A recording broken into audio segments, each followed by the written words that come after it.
Bonjour, je vous retrouve aujourd'hui pour une nouvelle canalisation avec un animal totem. Je fais donc le tirage du jour pour savoir quel message on doit entendre, vous et moi. Hop là. La libellule, une petite pensée pour Nanny Cécile. Alors, elle est très belle encore. En même temps, c'est pour ça que j'avais choisi ce jeu, parce qu'il était beau. La libellule.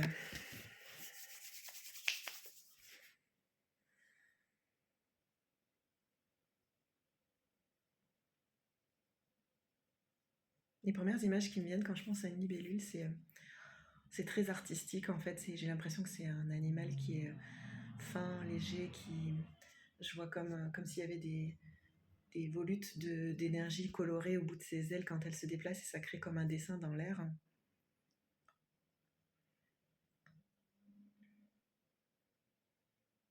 Elle veut nous parler de légèreté et des amalgames qu'on fait sur ce terme-là.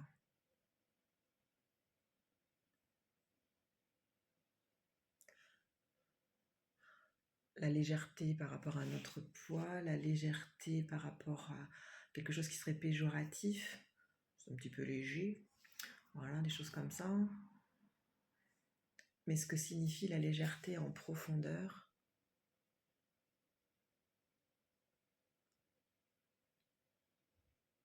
elle dit que comme elle, qui est un animal très fin, très léger, au niveau du poids, de l'épaisseur de ses ailes, elle dit qu'on peut parfois s'interdire la légèreté d'être, de peur que ce soit associé à de la vulgarité ou à pire, de la fragilité.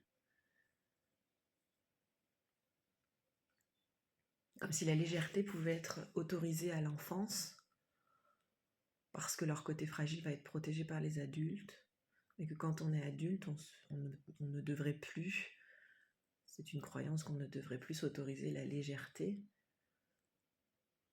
comme si on était dans un monde sérieux et que la légèreté n'y avait plus sa place, comme s'il y avait un temps pour la légèreté, le temps de l'enfance.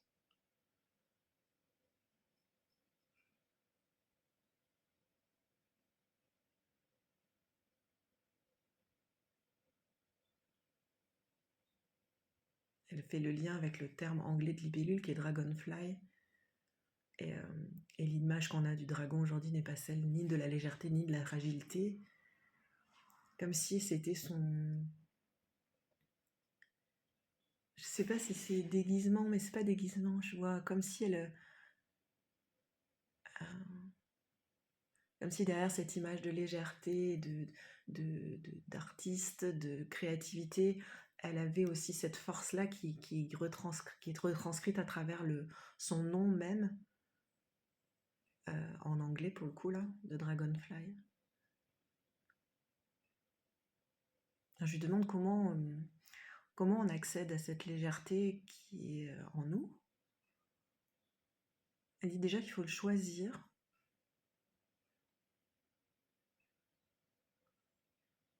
Il faut choisir de se libérer de ses chaînes, parce que quand on n'est pas léger, parce qu'on s'est enchaîné à des fonctionnements, à des pensées, à des croyances.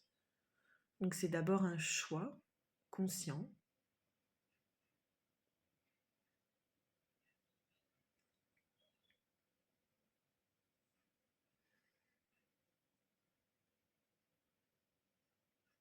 Elle dit qu'il faut se rattacher à quelque chose qu'on connaît, qu'on aime, ce qui dans la vie nous crée ces petites bulles de pétillance à l'intérieur, pour percevoir dans d'autres situations, des situations du quotidien, aussi ces petites bulles, même quand tout n'est pas rose. C'est une sorte d'entraînement qu'on catégorise tellement qu'on est coincé dans c'est blanc ou c'est noir. Il n'y a pas de juste milieu, pas de nuances. En fait, on manque de nuances et la légèreté se trouve dans les nuances. Dans le fait d'avoir des situations qui sont potentiellement pas confortables ou pas waouh, tout va bien, mais d'aller aussi dans ces situations-là, prendre le temps, plutôt que de se dire voilà, tout est noir, tout est moche, mais je suis là-dedans, d'aller voir qu'est-ce qui apporte aussi cette petite pétillance interne, pour retrouver un peu plus de légèreté. C'est un entraînement aussi Au même titre que quand on se met à courir, c'est super difficile au départ, mais tous les gens qui ont persévéré vous le diront, on finit par avoir cette sensation de bien-être dans l'effort. Mais l'effort est toujours là. Il change, enfin, ça change pas ça, mais par contre, le sentiment, le, le bien-être dans l'effort, lui, évolue. C'est-à-dire que c'est toujours difficile, c'est toujours dans l'effort, mais on finit par y trouver un certain confort. Et que c'est pareil, en fait, avec la légèreté, c'est s'entraîner à ressentir cette pétillance interne, cette légèreté, cette envol, même dans les situations qui sont lourdes et plombées, même si c'est des toutes petites choses, même si ça nous paraît complètement anodin, même si ça nous paraît rien par rapport à ce qu'on est en train de vivre, même si dans la balance, en fait, ça pèse pas lourd, une libellule ne pèse pas lourd, et pourtant elle vient nous apporter aussi des messages, et c'est d'aller chercher cette petite chose, parfois ce sera qu'une petite chose, mais c'est comme rediriger son regard pour ressentir à l'intérieur plus, euh, plus de pétillance et de légèreté. C'est très drôle parce que la libellule, je l'associe vraiment à mon amie Cécile qui pourrait aller voir sa page qui s'appelle Les fresques de la libellule, elle s'appelle Cécile Lecomte et qui fait des peintures murales, entre autres. C'est une excellente thérapeute aussi.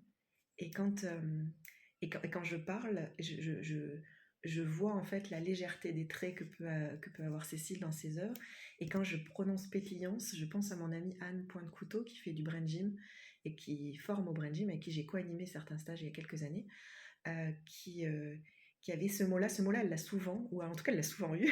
C'est à elle que je l'associe.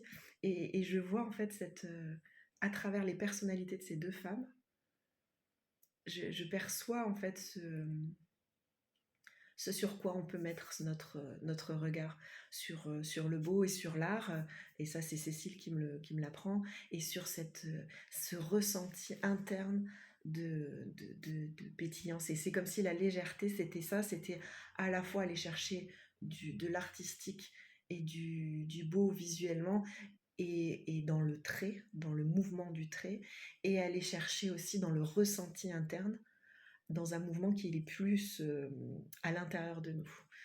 Voilà comment moi ça résonne aujourd'hui, ce que vient de nous partager, la libellule, que je trouve vraiment très belle. Voilà. Je vous souhaite une belle journée en espérant qu'elle vous apporte beaucoup de légèreté et de pétillance. À bientôt!